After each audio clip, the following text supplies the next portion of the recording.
Hello friends, welcome to my channel. आज हम करने वाले हैं IC01 का चैप्टर नंबर 5 और चैप्टर का नाम है इंश्योरेंस कस्टमर्स। देखिए, नाम से ही पता चल रहा है कि आज के चैप्टर में हम जानने वाले हैं इंश्योरेंस के जो ग्राहक रहते हैं उनके बारे में। और जो टॉपिक्स आज हम कवर करेंगे उनमें है हु इज एन इंश्योर्ड। फिर हम अलग अलग प्रकार के कस्टमर्स के बारे में जानेंगे और फिर हम जानेंगे कि जो कस्टमर्स का माइंड सेट है उसे किस तरह से समझा जाए, कस्टमर्स की सेटिस्फेक्शन को किस तरह से समझा जाए।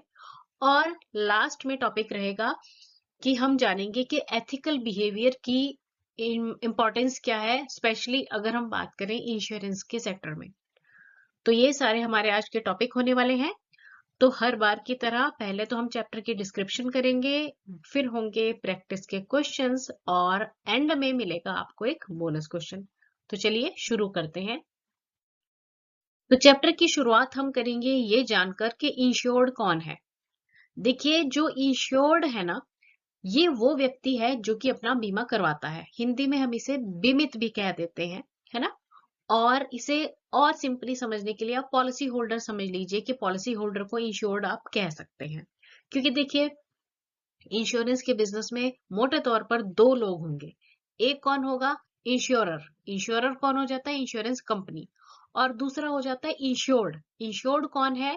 ये है पॉलिसी होल्डर जो कि अपनी पॉलिसी करवा रहा है। ठीक है, तो इंश्योर्ड समझ गए आप कौन हो गया? ये हो गया पॉलिसी होल्डर। अब फर्स्ट पॉइंट देखते हैं क्या कहा गया है।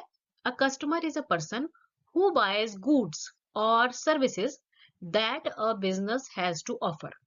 देखिए, सबसे पहले हम जानेंगे कि कस्टमर किसे कहा जाता है। देखिए, कस्टमर को हिंदी में हम कहते हैं ग्राहक। कस्टमर क्या हो गया?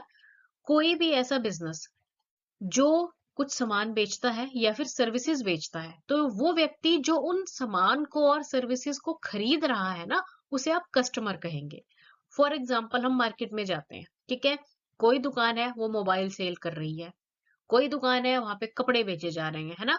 तो वो तो होगी गुड्स। और कुछ दुकानें ऐसी रहती हैं जहां पर हमें सर्विसेज मिलती हैं। अब सर्विसेज में क्या हो गया? जैसे सलून हो गया, है ना। सलून वाले क्या सेल करते हैं? वो सर्विस सेल करते हैं। हम डॉक्टर के पास जाते हैं, है ना, तो वहां पे हम क्या कौन सी सर्विस लेते हैं? जो भी मेडिकल की सर्विसेज हम ले रहे हैं। टेलर के पास जाएंगे, वो हमें सर्विस देता है ना। तो इस तरह से कोई भी बिजनेस जो है, जो गुड्स या फिर सर्विसेज सेल कर रहा है ना, तो वो तो हो गया जो बेच रहा है। और जो उन सर्विसेज और गुड्स को खरीद रहा है वो कौन हो गया? कस्टमर हो गया। नेक्स्ट पॉइंट क्या है? Without the insured, there will, of course, be no insurance. अब देखिए, सीधी सी बात है कि जैसे अभी हमने बात की कि जो किसी भी बिजनेस में दो लोग रहेंगे, है ना, एक खरीदने वाला और एक बेचने वाला। तो अगर हम इंश्योरेंस की भी बात करें कि अगर इंश्योर्ड नहीं है तो इंश्योरेंस का कोई एग्जिस्टेंस ही नहीं रह जाता है। सिंपल सी बात है ना। क्योंकि इंश्योरेंस कोई भी तभी चलेगी ना अगर इंश्योर्ड लोग होंगे। नेक्स्ट पॉइंट क्या कह रहा है? In order to be successful, a business must produce goods और services that meet the needs of customers, keeping in mind their interest and concern. तो इस पॉइंट का ये मतलब हुआ कि कोई भी बिजनेस ना तभी सक्सेसफुल होगा अगर वो अपनी जो जो भी वो प्रोडक्ट बना रहे हैं या जैसी भी वो सर्विसेज प्रोवाइड करवा रहे हैं, वो कस्टमर्स की नीड्स के हिसाब से होंगी, उनके इंटरेस्ट के हिसाब से होंगी। ये नहीं कि कंपनी ने कहा कि नहीं जी, हम तो यही बनाएंगे, खरीदना है खरीदो, नहीं खरीदना ना खरीदो। पर जो कस्टमर है वो तो वही सामान खरीदेगा ना जो उसके अपने जरूरत का होगा, जो उसके इंटरेस्ट का होगा, जो जिसकी उसे जरूरत है वही लेगा वो, है ना। तो इसलिए कोई भी जो बिजनेस है ना, वो तभी सक्सेसफुल होगा अगर वो जो भी प्रोडक्ट बना रहा है वो कस्टमर की जरूरतों को ध्यान में रखकर बनाया जा रहा है। अब यहाँ पर ना जब हम इंश्योर्ड की बात कर रहे हैं ना, तो मैं एक और बात आपको क्लियर करना चाहूंगी कि आपको ना कस्टमर और कंज्यूमर में ना डिफरेंस पता होना चाहिए, क्योंकि इनसे रिलेटेड कई बार क्वेश्चन पूछे जाते हैं। देखिए, कस्टमर क्या होता है? कोई भी व्यक्ति जो सामान खरीदता है ना, उसे तो हम कस्टमर कहते हैं। अब वो जो खरीद रहा है वो हो सकता है कि वो अपने लिए खरीद रहा हो, या हो सकता है वो आगे उसे सेल करने के लिए भी खरीद रहा हो, है ना। तो वो तो होगा कस्टमर। पर जो कंज्यूमर होता है ना, वो ऐसा व्यक्ति होता है जो सामान खरीदता है और उसे फिर वो यूज कर लेता है, कंज्यूम कर लेता है, ठीक है ना। तो उसे कहते हैं हम कंज्यूमर, मतलब उसके पास आकर वो सामान यूटिलाइज हो जाता है, तो उसे कंज्यूमर कहा जाएगा। अब इन दोनों में आपने कोई डाउट नहीं रखना है कि कस्टमर और कंज्यूमर दोनों डिफरेंट है। अब देखिए इस पिक्चर में आपको दिखाया गया है कैटेगरीज ऑफ इंश्योर्ड। देखिए जो इंश्योर्ड है ना, इसकी ना अलग अलग 3 कैटेगरीज यहाँ पर बनाई गई है पिक्चर के हिसाब से। ये है रिटेल इंडिविजुअल, रिटेल एसएमई और कॉर्पोरेट। तो इनके बारे में अभी हम डिटेल में पढ़ेंगे। सबसे पहले हम बात करेंगे रिटेल इंडिविजुअल या फिर पर्सनल भी कह सकते हैं। देखिए इसके अगर हम रिटेल इंडिविजुअल या पर्सनल के अंडर हम बात करें, तो कुछ आपको नीचे एग्जांपल्स दिए गए हैं जिनसे कि आपको क्लैरिटी आ जाएगी कि किस तरह के कस्टमर्स हैं जो कि रिटेल इंडिविजुअल में आएंगे। सबसे पहले हम बात करेंगे पर्सनल एक्सीडेंट या फिर मोटर। देखिए थर्ड पार्टी कवर जो है, ये मोस्ट ऑफ द कंट्रीज में कंपल्सरी है। मींस अगर हम कोई गाड़ी खरीदते हैं, तो हमें उसके लिए थर्ड पार्टी इंश्योरेंस जो है वो करवानी मैंडेटरी है। ऑलमोस्ट हर एक कंट्री में हमें जो गाड़ी खरीदी जा रही है, उसकी इंश्योरेंस करवानी पड़ती है। तो ये इंश्योरेंस कौन सी कैटेगरी में आ जाएगी? ये आ गई रिटेल इंडिविजुअल में। नेक्स्ट है health. This will be very from hospitalisation treatment cost to full medical reimbursement. अब देखिए जो हेल्थ इंश्योरेंस है ना, वो भी जो है रिटेल इंडिविजुअल या फिर पर्सनल की कैटेगरी में आ जाती है। अब इसमें क्या क्या कवर करते हैं वो कवर करते हैं कि जो हॉस्पिटलाइजेशन ट्रीटमेंट हुआ है, मतलब कोई व्यक्ति था, उसे हॉस्पिटल में एडमिट होना पड़ गया, तो ट्रीटमेंट के दौरान जो भी उसका खर्चा हुआ है वो उसको मिल जाएगा। या तो वो कैशलेस मिल जाता है या फिर जो खर्चा हुआ है वो उसको रिम्बर्समेंट के बाद मिल जाता है। नेक्स्ट इसमें पॉइंट दिया गया है कि building and the contents not so common in India yet compared to other parts of the world but fast catching up। अब देखिए जो बिल्डिंग और कंटेंट्स, मतलब ये जो एक प्रकार की ऐसी इंश्योरेंस है जो पर्सनल लेवल पर ही करवाई जाती है, पर इंडिया में ये इतनी कॉमन नहीं है। बाकी दुनिया में ये काफी जो दुनिया के जो अलग अलग कंट्रीज हैं वहां पर ये काफी फेमस है, पर भारत में भी ये आहिस्ता आहिस्ता अपने पैर पसार रही है। नेक्स्ट जो कस्टमर आ जाते हैं ना, वो है रिटेल में स्मॉल मीडियम एंटरप्राइजेस, जिसे हम शॉर्ट फॉर्म में एसएमई कह देते हैं। अब देखिए यहाँ पर जो रिस्क है वो कैसा है। Here the risk can be grouped into relatively simple underwriting sectors such as। अब देखिए कि इनमें कौन से लोग आ जाएंगे, स्मॉल शॉप्स हो गई या फिर ऑफिसेज हो गए, रेस्टोरेंट्स, कैफेज एंड होटल्स। मतलब ये कैटेगरी आ जाती है स्मॉल एंड मीडियम एंटरप्राइजेस में। मतलब ये जो है स्मॉल शॉपकीपर्स हो गए, ऑफिसेज वाले हो गए, है ना, ये अपनी इंश्योरेंस करवाते हैं, तो ये सेकंड कैटेगरी में आ जाएंगे। यहाँ पर भी जो अंडर राइटिंग करनी पड़ती है ना, वो इतनी ज्यादा कोई कॉम्प्लिकेटेड नहीं होती है, नॉर्मल वे में इजीली हो जाती है। नेक्स्ट कैटेगरी के जो कस्टमर्स हैं ये आ जाते हैं corporate. Third general sector is the corporate market. This is almost exclusively the province of the professional insurance brokers in the major markets such as US, Europe, Australia, etc. Over 90% of the corporate market is in the broker province। अब देखिए जो corporate word है ना, जहां पर बड़ी बड़ी industries आ जाती हैं, फिर एमएनसीज आ जाती हैं, है ना, तो वहां पर जो इंश्योरेंस है ना, वो वाले जो कैटेगरी आ जाएगी इंश्योर्ड लोगों की, है ना, वो कॉर्पोरेट के अंडर आ जाएगी। और जितनी भी हम कह सकते हैं कि ये डेवलप्ड कंट्रीज है ना, यूएस, यूरोप या फिर ऑस्ट्रेलिया वगैरह, वहां पर इनकी बहुत बड़ी मार्केट है। और जितने भी ब्रोकर लेवल रहते हैं ना, वो कॉर्पोरेट वर्ल्ड को सर्विसेज मोस्टली प्रोवाइड करते हैं। नेक्स्ट हम बात करेंगे कि ये जो हमारा कॉर्पोरेट लेवल है ना, इसी को इन्होंने सब डिवाइड किया हुआ है। कैसे? For example specialisation in the sectors like energy, finance, leisure market etcetera. मतलब कुछ ऐसे ब्रोकर्स हैं या कुछ ऐसे हैं जो सर्विसेज देंगे कॉर्पोरेट में स्पेशलाइजेशन वाइज, मतलब वो एनर्जी का जो इंडस्ट्री होगी उन्हीं को देंगे, या फाइनेंस वालों को, या लेजर मार्केट वालों को, या फिर कुछ इस तरह के हैं जो कि साइज वाइज देते हैं, है ना, मींस मिड साइज कंपनीज को सर्विसेज प्रोवाइड होएगी।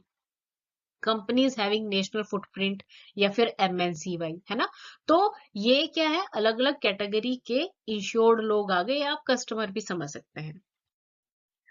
नेक्स्ट हम बात करेंगे कस्टमर डिफरेंसेस। देखिए यहाँ पर 3-4 पॉइंट दिए गए हैं जिनसे कि आपको पता चल जाएगा कि सारे कस्टमर जो है ना वो एक ही तरह के नहीं होते हैं, अलग अलग प्रकार के कस्टमर होते हैं। अब कैसे होते हैं? सबसे पहला point, not all the customers are outsiders. The term internal customer is one which is commonly used in the management. अब देखिए कि सारे कस्टमर्स आउटसाइडर नहीं है, और मैनेजमेंट में ना एक टर्म यूज की जाती है जिसे कि इंटरनल कस्टमर कहा जाता है। Customers' needs and interests will change with each different transactions he make। देखिए ये पॉइंट कह रहा है कि जो कस्टमर है ना उसकी जो नीड्स हैं या फिर जो उसके इंटरेस्ट है ना वो हर एक डिफरेंट ट्रांजैक्शन के साथ चेंज हो जाते हैं, है ना। मतलब इसका मतलब क्या हुआ, देखिए अगर मान लीजिए कि कोई कस्टमर है, वो मार्केट जाता है, अब वहां पे अगर वो देखता है मोबाइल की शॉप, है ना, तो उसका दिल करेगा कि मैं मोबाइल खरीद लूं। तब उसका जो इंटरेस्ट होएगा ना वो डिफरेंट होएगा एज कंपेयर कि अगर उसे इंश्योरेंस खरीदनी पड़ जाए, है ना। तो क्या है कि मतलब हर एक ट्रांजैक्शन के साथ कस्टमर की जरूरतें और इंटरेस्ट जो है वो बदलता रहता है। When customer make purchases, specially when purchase tangible goods, there is in most of the cases an immediate sense of gratification or satisfaction from that purchase। अब देखिए ये पॉइंट कह रहा है कि ना कोई भी कस्टमर है, जब वो परचेजिंग करता है, कोई कुछ भी उसने परचेज किया, स्पेशली कौन सी चीजें, टेंजिबल गुड्स। अब देखिए टेंजिबल गुड्स कौन सी होती है, जो फिजिकल चीजें हैं ना जो हमें दिखाई देती हैं, वो सभी टेंजिबल गुड्स में आ जाती हैं। जबकि जो इंश्योरेंस है ये इनटेंजिबल है, हमें दिखाई नहीं देती है, हम इसे छू नहीं सकते, है ना, तो उसे हम इनटेंजिबल कहते हैं। तो देखिए कोई भी जब हम टेंजिबल सामान खरीदते हैं ना, तो उससे क्या होता है, उससे हमें ना इमीडिएट सेटिस्फेक्शन मिलती है, एक जबरदस्त खुशी मिलती है। मान लीजिए बाजार से मैं अपने लिए नई ड्रेस लेकर आई, तो मुझे वो ड्रेस पहन के बड़ा ही अच्छा लगेगा, है ना, इमीडिएट खुशी मिलेगी हमें। जबकि अगर हम बात करें इंश्योरेंस की, तो इंश्योरेंस तो इससे बिल्कुल उल्टा है। अब वो कैसे है, देखिए अगर हम इंश्योरेंस परचेज की बात करते हैं, तो इंश्योरेंस परचेज क्या है कि इससे अगर हम इंश्योरेंस खरीदते हैं ना, तो हमें एक तो जो इमीडिएट प्लेजर है, मतलब एकदम मिलने वाली खुशी तो इससे नहीं मिलती, है ना। क्योंकि इंश्योरेंस को खरीदते हुए हमारे मन में ये नहीं होता है, हमारे मन में होता है कि अगर कोई मुसीबत आ गई तो, ठीक है ना, क्योंकि वहां पर लाइकलीहुड ऑफ किसका, ट्रेजेडी का होता है।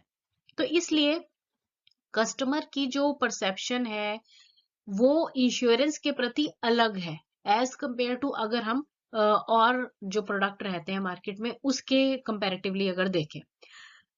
सेकंड पॉइंट हमें ये बता रहा है कि this makes the insurance sale persons job more difficult than other sale people as they have to create these unpleasant images and anxiety in the mind of customer before making the sale। तो देखिए क्योंकि जो insurance का product है ना ये intangible है, और बाकी और प्रोडक्ट्स के कंपैरेटिवली ये डिफरेंट है, क्योंकि इसमें जो कोई भी खुशी वाली फिलहाल में, मतलब एट प्रेजेंट खुशी वाली फीलिंग नहीं होती है ना। और जो सेल्स पर्सन है उसे क्या करना पड़ता है, उसे अपने कस्टमर के माइंड में एंजाइटी वाली जो इमेज है वो डालनी पड़ती है, अनप्लीजेंट इमेजेस दिखानी पड़ती हैं, जिसकी वजह से जो सेल्स का काम है वो बाकी प्रोडक्ट्स के कंपैरेटिवली डिफिकल्ट हो जाता है। अब हम बात करेंगे necessity to buy general insurance. देखिए अगर हम जनरल इंश्योरेंस की बात करें तो उनमें जितनी भी हमारी नॉन लाइफ प्रोडक्ट है ना उसे उन्हें हम जनरल इंश्योरेंस कहते हैं ना। और कॉमनली जो कि एक आम व्यक्ति भी यूज करता है उनमें आ जाती है हमारी मोटर इंश्योरेंस, ये तो कॉमन है, हेल्थ इंश्योरेंस, है ना, ये सारे जो हैं प्रोडक्ट ये जनरल इंश्योरेंस की कैटेगरी में आ जाते हैं। अब क्योंकि यहाँ पर बताया गया है कि क्या जरूरत है जनरल इंश्योरेंस खरीदने की, तो यहाँ पिक्चर में देख रहे हैं एक आपको डायग्राम दिखाई दे रहा है। इस डायग्राम में 3 पॉइंट्स बताए गए हैं जो कि हमें डिस्क्राइब कर रहे हैं कि क्या जरूरत है जनरल इंश्योरेंस खरीदने की। अब देखिए सबसे पहले पॉइंट में बताया गया है, in the case of motor insurance the law requires it. अगर हम मोटर इंश्योरेंस की बात करें तो ऑलमोस्ट हर एक देश का कानून है कि अगर हम मोटर खरीदते हैं, कोई मोटर गाड़ी खरीदते हैं, तो उसकी इंश्योरेंस हमें करवानी आवश्यक है। सेकंड पॉइंट बता रहा है कि lenders such as banks require insurance of mortgaged goods as additional security.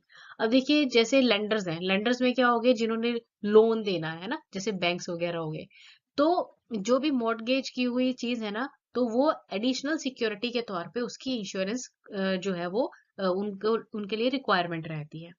तीसरा पॉइंट बता रहा है कि trade practices as insurance is a condition in the commercial contracts. जो कमर्शियल कॉन्ट्रैक्ट्स रहते हैं ना, उनमें इंश्योरेंस भी मैंडेटरी मांगी जाती है। तो ये कुछ रीजंस हैं जो ये प्रूव करते हैं कि जनरल इंश्योरेंस खरीदना जो है वो मैंडेटरी है। नेक्स्ट टॉपिक है understand customer mindsets and customer satisfaction. देखिए, कस्टमर यानी कि हमारा जो ग्राहक है, उसका क्या माइंडसेट है, ये समझना बहुत ज्यादा जरूरी है, स्पेशली अगर हम इंश्योरेंस की बात करें। और कस्टमर की सेटिस्फेक्शन, ये तो किसी भी बिजनेस में कोई भी सामान आप बेचे, तो कस्टमर की सेटिस्फेक्शन जो है वो बहुत ज्यादा जरूरी है। अगर ये दोनों चीजें कोई इंश्योरेंस एडवाइजर सीख ले, है ना, कि कैसे कस्टमर के माइंडसेट को रीड किया जाए और कस्टमर को सेटिस्फाई कैसे किया जाए, तो वो एक सफल इंश्योरेंस एडवाइजर बन सकता है। Changing mindset of customers. देखिए, जैसे अभी हमने बात की पिछले टॉपिक्स में भी, कि जो कस्टमर है ना, उसका माइंडसेट जो है ना वो बदलता रहता है। कैसे? देखिए, फर्स्ट पॉइंट आपको क्लियर करेगा, mindset of the customer differ during the course of the policy. देखिए, जब ना पॉलिसी का चल रही होती है, टर्म चल रही होती है पॉलिसी की, तब कस्टमर का जो माइंडसेट है ना वो अलग होता है। Customers' mindset when they are taking the policy can be very different from their mindset at the time of claim. देखिए, जब हम किसी को पॉलिसी बेचते हैं ना, उस टाइम कस्टमर का माइंडसेट बिल्कुल डिफरेंट होता है, पर जब आ जाता है क्लेम, तब उसका माइंडसेट बिल्कुल अलग हो जाता है, क्योंकि वही पॉलिसी जो खरीदते हुए कस्टमर को बड़ी परेशानी हो रही थी कि ओहो इतना पैसा हमारा लगेगा, पता नहीं बेकार ही ना हो जाए, पर अगर क्लेम आ जाता है ना, तब कस्टमर का माइंडसेट बिल्कुल डिफरेंट होता है, क्योंकि क्लेम लेना है उस टाइम पर उसका माइंडसेट टोटली डिफरेंट हो जाता है। देखिए, इस पिक्चर में भी दिखाया जा रहा है कि इंश्योरेंस पॉलिसी खरीदते हुए कस्टमर का जो माइंडसेट है और क्लेम डॉक्यूमेंट दे रहा है, दूसरी पिक्चर में आप देख रहे हैं। हाँ जी। अब यहाँ पर बताया गया है कि there are 3 types of customers in the life insurance and each one has a different mindset. और ये कौन कौन से लोग हैं, देखिए क्या क्या कंडीशंस दी गई हैं, इससे आपको क्लियर होएगा। सबसे पहला है the person who boys the policy. देखिए, सबसे पहला कस्टमर की जो स्टेज आ रही है ना, वो कौन सी है, जब वो पॉलिसी खरीदता है। Their mindset at the time of purchase may be one of the reluctance to set aside money which they could spend on other things that would provide more immediate enjoyment. They may also doubt the wisdom of their choice at the starting of the policy. देखिए, जब कोई भी व्यक्ति policy खरीदता है ना, तब उसका माइंडसेट ना बिल्कुल अलग होता है। तब उसको उसके मन में कोई ऐसी खुशी नहीं होती है पॉलिसी खरीदते हुए, है ना। उसे लगता है कि काश अगर ये पैसा मैं किसी और चीज पे खर्चता तो मुझे ज्यादा मजा आता, ज्यादा एंजॉयमेंट मिलता, है ना। कई बार उसे डाउट भी होता है कि हाय, ये पॉलिसी मैंने जो खरीदी है, क्या ये सही भी है, सही चॉइस भी है, कहीं मैंने गलती तो नहीं कर दी। तो ये माइंडसेट कब है, जब कोई भी व्यक्ति पॉलिसी खरीदता है। सेकंड आ जाता है the person collecting the maturity proceeds. अब देखिए, अब पॉलिसी तो उसकी निकल गई, टर्म हो गई। हम लाइफ इंश्योरेंस की अगर सपोज बात करते हैं, 20 साल की टर्म की उसने एक लाइफ इंश्योरेंस पॉलिसी खरीदी थी, और पूरी टर्म के दौरान वो सरवाइव करता रहा, है ना, ठीक ठाक रहा, वो सरवाइव किया, और फिर आई मेच्योरिटी। उस टाइम क्या होगा, they will be happy that they have survived and also may regret that they didn't put their money to the better use. अब देखो, एक तो वो खुश होंगे कि अच्छा चलो अच्छा हुआ हम सरवाइव कर गए, है ना, पर उन्हें लगेगा ओहो, ये पैसा अगर हम कहीं और लगा देते तो ज्यादा अच्छा था। तीसरी कैटेगरी आ जाती है the person who receives the death claim. This person while dealing with the death of loved one will also be feeling relieved from anxiety knowing they are receiving money and also will be grateful for the help received. अब तीसरी category, तीसरा mindset क्या है? देखिए, जो व्यक्ति था जिसने पॉलिसी करवाई थी उसकी तो हो गई डेथ। अब जो उसका रह गया नॉमिनी, है ना, एक तो चलो दुखी तो वो है कि उसका जो भी लव्ड वन था उसकी डेथ हो गई, पर एट द सेम टाइम उसे खुशी भी होती है कि चलो मेरा जो आगे की लाइफ है ना, वो ठीक से निकल जाएगी क्योंकि हमें पैसा मिल जाएगा, ठीक है ना। और जो हेल्प भी मिलेगी इंश्योरेंस कंपनी या फिर इंश्योरेंस एडवाइजर की तरफ से, उससे भी वो खुश रहेंगे। तो अब देखिए, तीन कंडीशंस आपने देखी, तीनों कंडीशंस में व्यक्ति वही है ना, पर माइंडसेट देखिए इंश्योरेंस को लेकर कैसे चेंज होता है ना। तो इससे हमें ये क्लैरिटी आती है कि अगर हम इंश्योरेंस जब हम सेल कर रहे हैं तो जो इंश्योरेंस के हमारे ग्राहक हैं, इंश्योरेंस कस्टमर्स हैं, तो उनके माइंडसेट को रीड कीजिए और समझिए कि कैसे कस्टमर को सेटिस्फाई किया जाए। अब हम जानेंगे कि सेटिस्फाइड कस्टमर क्या है, कौन होता है, कैसे सेटिस्फाई होगा या कैसे जानेंगे कि हाँ कस्टमर सेटिस्फाई है। तो अब यहाँ पे बताया गया है कि कस्टमर्स जो है वो खुश कब होंगे। सबसे पहला point, they are recognised and respected. अगर उनको रिकॉग्नाइजेशन मिले, रिस्पेक्ट मिले, तो कस्टमर जो है ना, कोई भी कस्टमर वो खुश हो जाता है। They and their feelings and the views are not ignored. मतलब जो भी आपका कस्टमर है ना, अगर उसे और उसकी फीलिंग्स को इग्नोर ना किया जाए ना, तब भी वो कस्टमर एक हैप्पी कस्टमर ही होगा, है ना। जब आप पॉलिसी सेल कर रहे हैं ना, तो जो भी उसकी फीलिंग्स है ना कस्टमर की, उसको ध्यान में रखते हुए आपने उस प्रोडक्ट बताना है। They do not feel like they are being taken advantage of. अगर कस्टमर को ऐसा नहीं लगना चाहिए कि भाई मेरा फायदा उठाया जा रहा है ना, तब भी वो हैप्पी रहेगा। They feel cared and helped.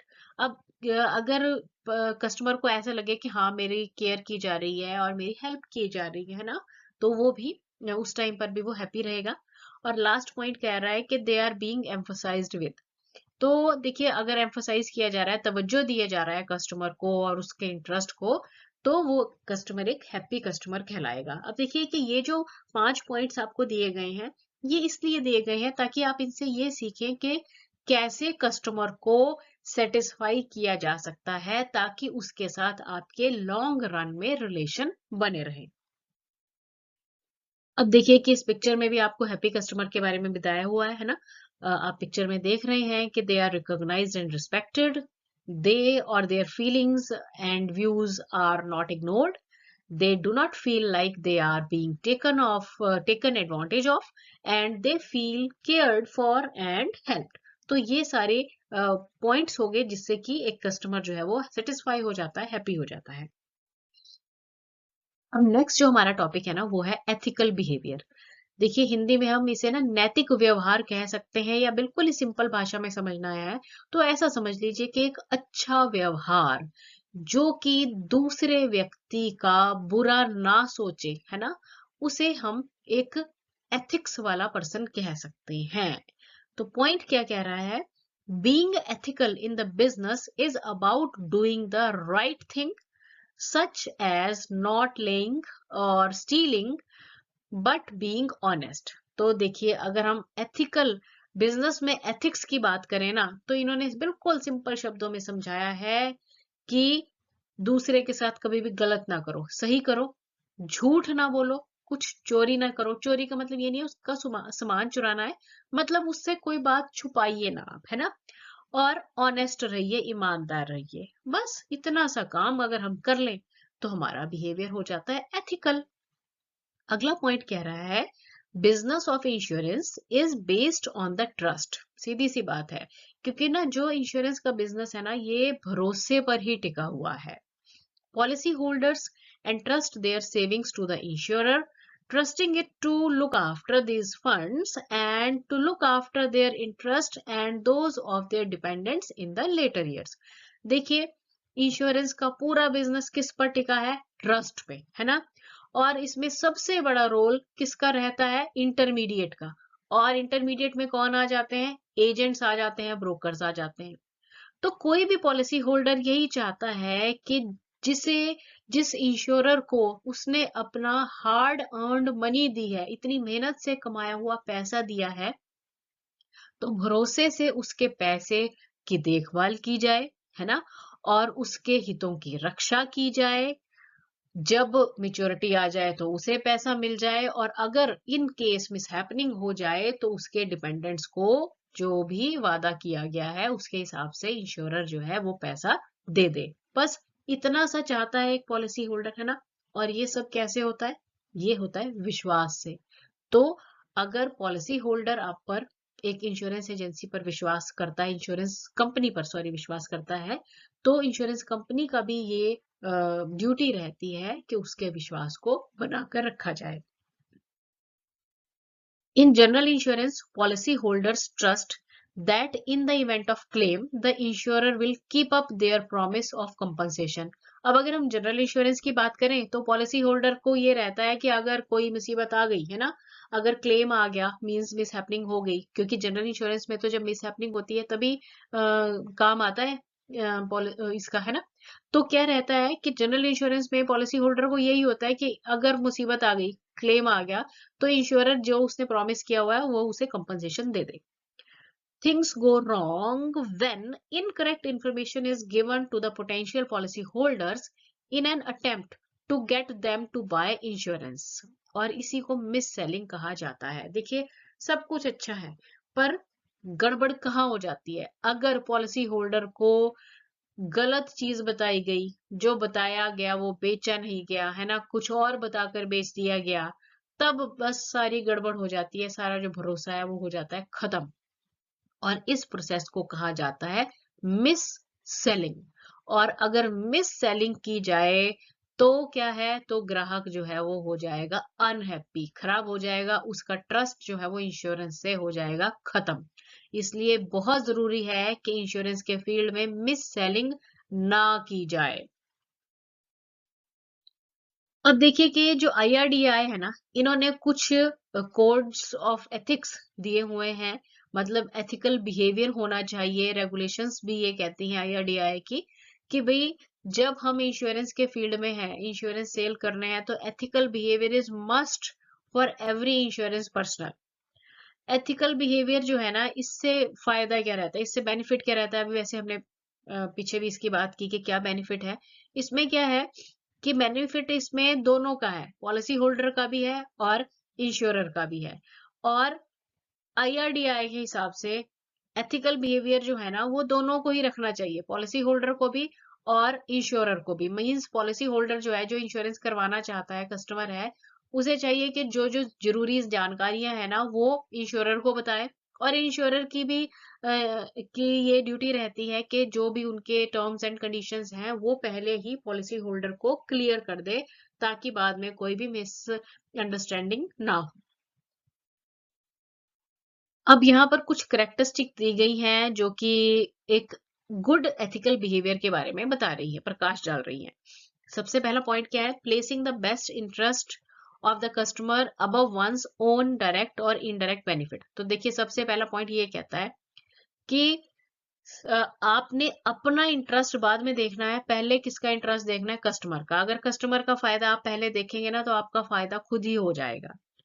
Keeping in the strictest confidence all business and personal information regarding the customer's affair। ये बहुत ज्यादा जरूरी पॉइंट है। इसमें क्या बताया गया, देखिए अगर हम ना किसी की इंश्योरेंस करते हैं, तो इंश्योरेंस में जिस भी व्यक्ति की इंश्योरेंस की जा रही है, चाहे वो जनरल इंश्योरेंस है या फिर लाइफ इंश्योरेंस है, उसकी पूरी जानकारी आपके पास आ जाती है।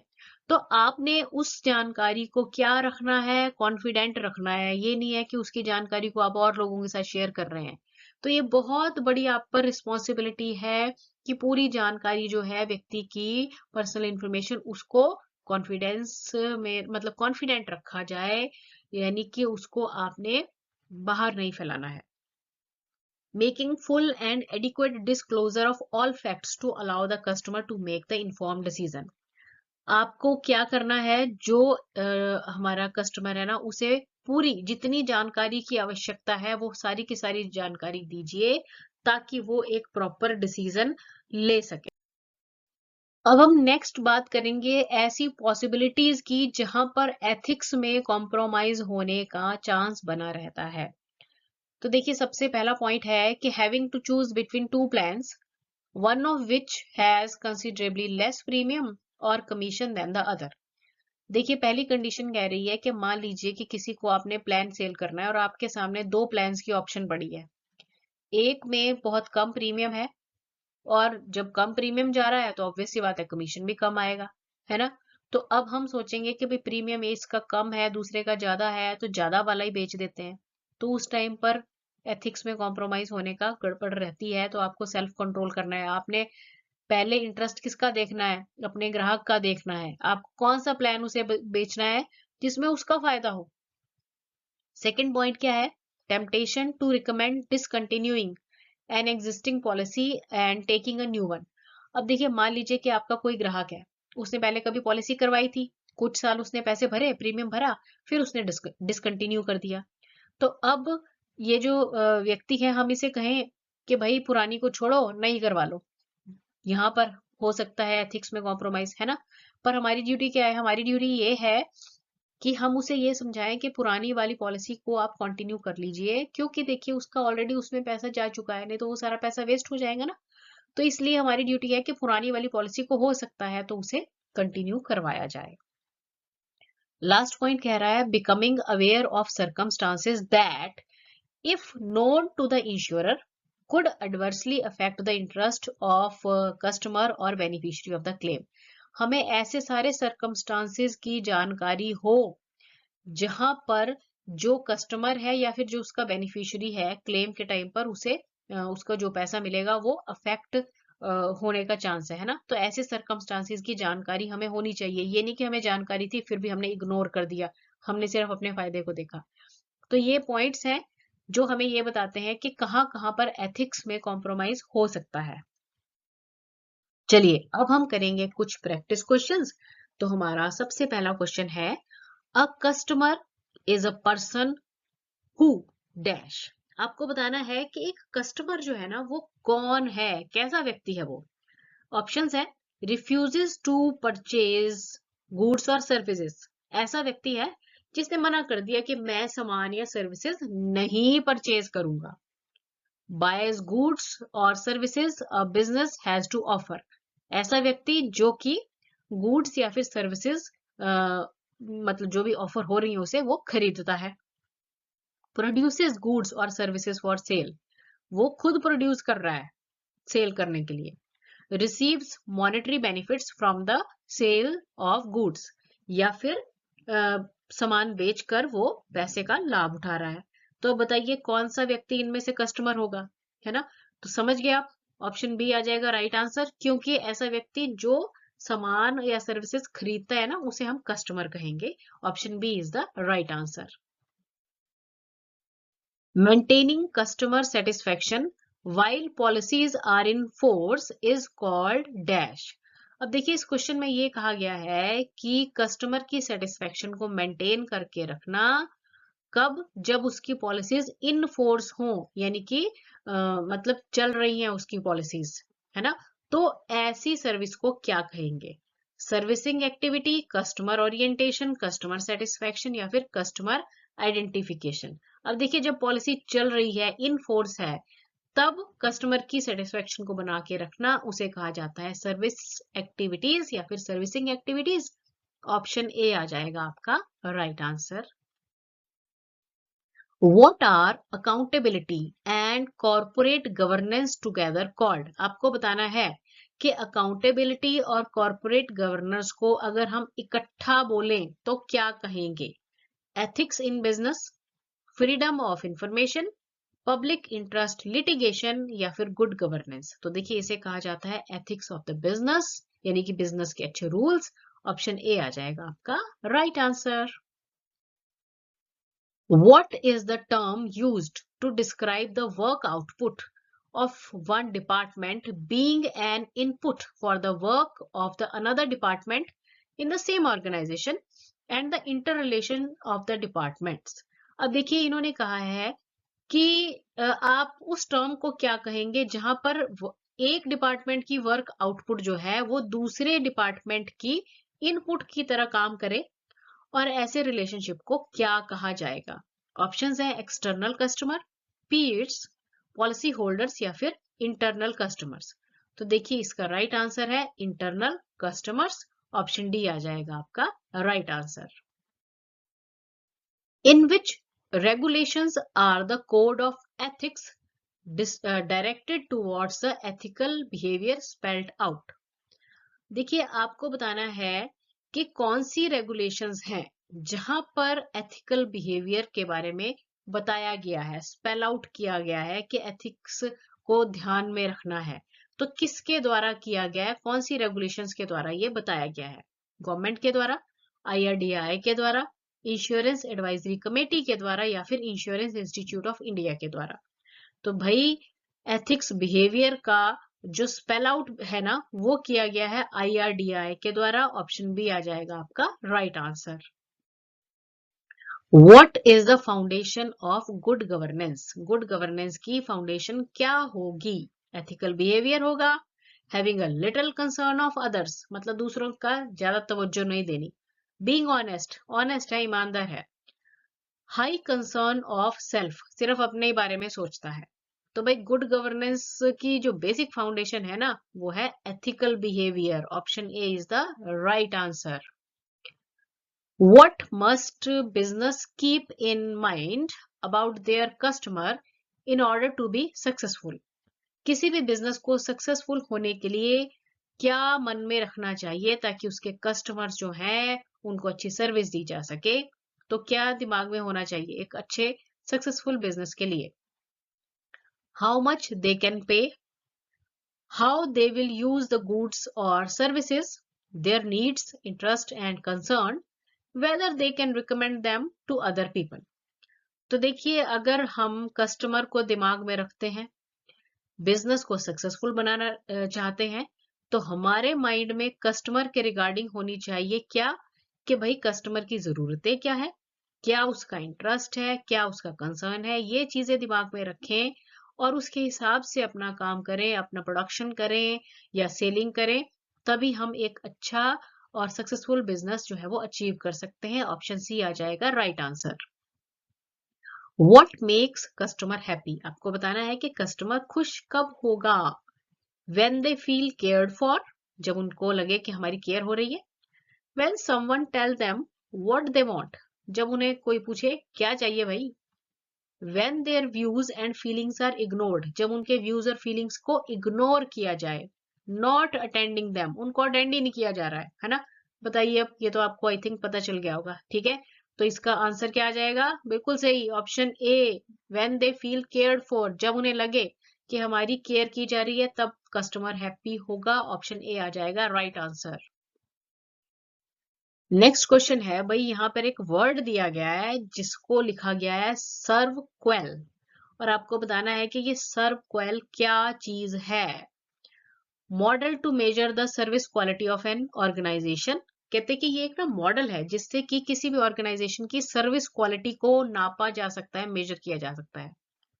It is a call given by the company to the employees to give the good service. ये एक कंपनी का अपने एम्प्लॉयज को एक कॉल है जिसमें वो ये कह रहा है कि भाई अच्छी सर्विस दो। Whenever the customer calls the company for the service, it is called servquel। कहते कि अगर कोई कस्टमर कंपनी में कॉल करता है ना सर्विस के लिए तो उसे सर्वक्वेल कहा जाता है। या फिर ये एक फिलॉसफी है of service above the self, मतलब सर्विस दो अपने को पीछे रख के।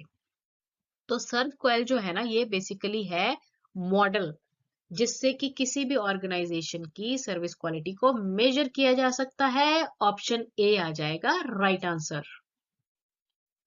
Regulators insist that the agent should give the best advice। That means, अब देखिए जो रेगुलेटर है ना, कौन है इंडिया में इंश्योरेंस का रेगुलेटर? ऑब्वियस सी बात है IRDAI है। वो इंसिस्ट करता है कि एजेंट जो है ना वो सही एडवाइस दे। अब इसका मतलब क्या हुआ? ऑप्शंस है, the agent should suggest a plan which he explain well.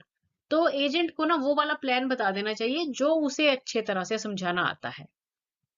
Agent should suggest the plan which gets him more commission.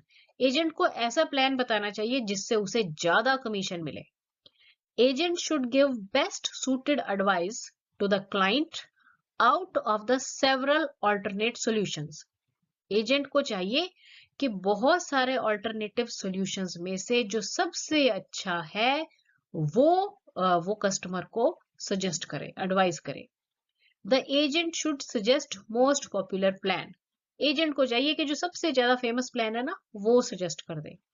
तो भाई रेगुलेशंस के हिसाब से एजेंट को क्या चाहिए? एजेंट को चाहिए कि जो सबसे अच्छा प्लान है जो कि कस्टमर की जरूरतों के हिसाब से है वो उसे सजेस्ट करे। ऑप्शन सी आ जाएगा right answer. Which among the following is not a characteristic of ethical behaviour. अब देखिए कि नीचे ना 4 ऑप्शंस दी गई हैं और आपसे ये पूछा गया है कि आपको बताना है कि कौन सी ऐसी करेक्टरिस्टिक है जो एथिकल बिहेवियर को नहीं दर्शाती है। मैं यहाँ पर ना क्लियर करना चाहूंगी कि आप ना जब क्वेश्चन पढ़ें तो बहुत ध्यान रखें, क्योंकि ना हमारे पास टाइम कम होता है तो हम फटाफट से क्वेश्चन को रीड करने की कोशिश करते हैं और कई बार हम नोट पढ़ना भूल जाते हैं, है ना। तो वहां ध्यान रखें कि क्वेश्चन को हाँ में पूछा गया है या फिर ना में पूछा गया है, क्योंकि यहाँ पर इन्होंने कहा है कि हमें वो कैरेक्टरिस्टिक बतानी है जो कि एथिकल बिहेवियर को नहीं दर्शाती है। चलिए पढ़ते हैं। Making adequate disclosure to enable the client to make the informed decision. अब इस पॉइंट का मतलब हुआ कि भाई क्लाइंट को इतनी जानकारी जरूर दी जाए ताकि वो एक प्रॉपर डिसीजन ले सके। तो ये तो अच्छा बिहेवियर, एथिकल बिहेवियर ही लग रहा है। Maintaining confidentiality of clients business and personal information. जो क्लाइंट का बिजनेस है और उसकी पर्सनल इंफॉर्मेशन है ना उसको कॉन्फिडेंशियल बना के रखें, तो ये भी अच्छी करेक्टरिस्टिक है। Placing self interest ahead of clients interest. पहले अपना फायदा देखना है, क्लाइंट का बाद में देखेंगे। और लास्ट ऑप्शन कह रही है placing clients interest ahead of self interest. तो भाई सबसे पहले किसका फायदा देखना है, किसका इंटरेस्ट देखना है? क्लाइंट का। और सेल्फ इंटरेस्ट को बाद में रखना है। तो अब आई थिंक आप लोगों को समझ आ गया होगा कि इनमें से एथिकल बिहेवियर वाली कैरेक्टरिस्टिक कौन सी नहीं है ना। समझ गए ना आप? Option C is the right answer. चलिए नेक्स्ट क्वेश्चन है insurance agents role in providing great customer service. आपको बताना है कि एक इंश्योरेंस एजेंट का क्या रोल होगा एक बहुत ही बढ़िया कस्टमर सर्विस में। ऑप्शन है ends at the sale of policy. जैसे पॉलिसी बेची उसका रोल हो गया खत्म। Ends at the settlement of claim. Claim settle कर दिया, एजेंट का रोल हो गया खत्म। Starts when he visiting at insured premises. उसका रोल कब शुरू होगा? जब वो इंश्योर्ड व्यक्ति के पास जाता है। begins at the stage of sale and continues through the duration of contract। तो देखिए एजेंट का जो रोल है एक अच्छी कस्टमर सर्विस अगर वो देता है तो जब सेल की जाती है तब से शुरू हो जाता है और पूरे कॉन्ट्रैक्ट के दौरान कंटिन्यू रहता है। ऑप्शन डी आ जाएगा right answer. Principle of indemnity doesn't apply to which class of insurance. देखिए प्रिंसिपल ऑफ इंडेमनिटी, इंडेमनिटी शब्द पहले भी आया है और मैंने आपको पहले भी समझाया है कि इंडेमनिटी जो शब्द है ना इसका मतलब होता है क्षतिपूर्ति या फिर कह लो टूट फूट से सुरक्षा। तो जो जनरल इंश्योरेंस है ना वो काम करती है प्रिंसिपल ऑफ इंडेमनिटी पे, पर जो लाइफ इंश्योरेंस है ना वो काम करती है प्रिंसिपल ऑफ अश्योरेंस पे। अब इस क्वेश्चन में ये पूछा गया है कि आपको बताना है कि जो नीचे इंश्योरेंस दी गई है ना इनमें से कौन सी ऐसी इंश्योरेंस है जो प्रिंसिपल ऑफ इंडेमनिटी के हिसाब से काम नहीं करती है। तो ढूंढिए सही option. Motor insurance, fire insurance, liability insurance और लाइफ इंश्योरेंस। अब देखो कि जो ए बी और सी है यानी कि मोटर, फायर और लाइबिलिटी ये तीनों आ जाती हैं जनरल इंश्योरेंस की कैटेगरी में। तो इनका तो काम होगा प्रिंसिपल ऑफ इंडेमनिटी के हिसाब से, पर लाइफ इंश्योरेंस यानी कि ऑप्शन डी ये जो है ये काम करती है प्रिंसिपल ऑफ अश्योरेंस के अकॉर्डिंग। तो इसका इस क्वेश्चन का राइट आंसर आ जाएगा option D, life insurance. Select the correct statement. आपको नीचे कुछ स्टेटमेंट्स दी गई हैं और सही वाली चुननी है। क्या है? Ethical behaviour is impossible while selling insurance. देखिए ये स्टेटमेंट कह रही है कि जब हम इंश्योरेंस बेचते हैं ना, तो एथिकल बिहेवियर जो है ना वो इम्पॉसिबल है। Ethical behaviour is not necessary for insurance agent. अब इस स्टेटमेंट का मतलब है कि एथिकल बिहेवियर जो है ना वो इंश्योरेंस एजेंट के लिए कोई जरूरी नहीं है। Ethical behaviour helps in developing trust between agent and insured. देखिए एथिकल बिहेवियर क्या है, इसकी जरूरत क्या है? ये एजेंट और इंश्योर्ड के बीच में एक ट्रस्ट, भरोसा पैदा करता है। और लास्ट ऑप्शन कह रही है कि ethical behaviour is expected from the top management only. कि एथिकल बिहेवियर सिर्फ हम किससे एक्सपेक्ट करते हैं? टॉप मैनेजमेंट से। तो देखिए जो सही स्टेटमेंट है वो है ऑप्शन सी, क्योंकि एथिकल बिहेवियर से एजेंट और इंश्योर्ड पॉलिसी होल्डर के बीच में ट्रस्ट पैदा होता है, ट्रस्ट बना रहता है। ऑप्शन सी आ जाएगा आपका right answer. Which one of the following statement is inappropriate when you are dealing with your customer? अब देखिए कि नीचे कुछ स्टेटमेंट्स दी गई हैं और आपसे ये पूछा जा रहा है कि आपको बताना है कि जब आप अपने कस्टमर से डील करते हैं ना, तो कौन सी ऐसी स्टेटमेंट है जो कि इनअप्रोप्रिएट होगी, यानी कि सही नहीं होगी। You should listen to him empathetically, यानी कि आपने सद्भावना पूर्वक उसे सुनना है। You should intervene in the middle, otherwise he will continue talking and you will never get an opportunity to present your case. आपको उसको ना बीच बीच में टोकते रहना है, नहीं तो क्या होगा, वही बोलता रहेगा और आपको मौका ही नहीं मिलेगा कि आप भी अपनी बात रख सकें। You should not be judgmental. आपको जजमेंटल नहीं होना है। You should respond appropriately. और आपको रिस्पॉन्ड भी करना है अप्रोप्रिएटली, है ना। तो अब आपको बताना है कि कौन सी बात जो है वो सही नहीं है। तो देखिए ऑप्शन ए, सी और डी ये तो सही वाली ऑप्शंस हैं, पर जो इनअप्रोप्रिएट बिहेवियर है ना वो है ऑप्शन बी, क्योंकि कोई अगर बात कर रहा है तो उसे हमें बीच में टोकना नहीं है ना। पहले उसकी पूरी बात सुननी है और उसके बाद उसकी बात को समझ के फिर आपको उसकी बात के हिसाब से उसे सोल्यूशन देना है। इसलिए ऑप्शन बी आ जाएगा राइट आंसर। और लास्ट में आप लोगों के लिए एक बोनस क्वेश्चन है। इस क्वेश्चन को ध्यान से पढ़ना है और इसका जो राइट आंसर है वो जल्दी से मुझे कमेंट करके बताना है। क्वेश्चन है, identify the scenario where a debate on the need for insurance is not required. आपको नीचे कुछ ऑप्शंस दी गई हैं और उन ऑप्शंस में से आपने चुनना है कि कौन सी ऐसी इंश्योरेंस है जहां पर आपको किसी को के साथ मतलब डिबेट नहीं करना पड़ता। डिबेट का मतलब यहाँ पर ये हो गया कि किसी के पीछे नहीं पड़ना पड़ेगा कि भाई इंश्योरेंस करवा ले। तो बताओ कौन सी है वो वाली इंश्योरेंस। 4 ऑप्शंस दी गई हैं, इनमें से सही वाली जो है वो मुझे कमेंट करके आपको बताना है। Thanks for watching the video and best of luck.